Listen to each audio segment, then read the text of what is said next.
బుల్లితెరపై యాంకర్గా రాణించిన అనసూయ ప్రస్తుతం బిజీగా సినిమాలు చేస్తూ క్రేజీ నటిగా మారిపోయింది.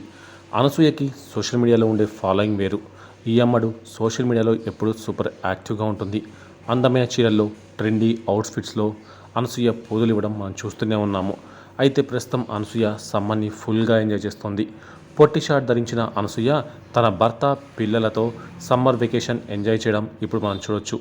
వాటర్ ఫాల్స్ దగ్గర జలకాలాడుతూ ఫ్యామిలీ మొత్తం ఎంజాయ్ చేస్తున్నారు. అనసూయ తడిసిన బట్టల్లో కనిపిస్తోంది. ఇక ఆమె పిల్లలు, భర్త కూడా వాటర్లో ఎంజాయ్ చేస్తున్నారు. ఈ దృశ్యాలను అనసూయ సోషల్ మీడియాలో పోస్ట్ చేసింది. ఇక ఇవి చూసిన నెటిజన్స్, పిల్లల దగ్గర కూడా అలాంటి బట్టలు వేసుకోవడం ఎంతవరకు కరెక్టు, మీకు ఏమీ అనిపించడం లేదా, ఇలాంటి బట్టలతో పిల్లల ముందు తిరిగి సభ్య సమాజానికి నువ్వు ఎలాంటి మెసేజ్ ఇస్తున్నావు అంటూ అనసూయను ఓ రేంజ్లో తిట్టిపోస్తున్నారు నెటిజన్స్. మరి దీనిపై అనసూయ ఏమైనా స్పందిస్తుందా లేదా చూడాలి.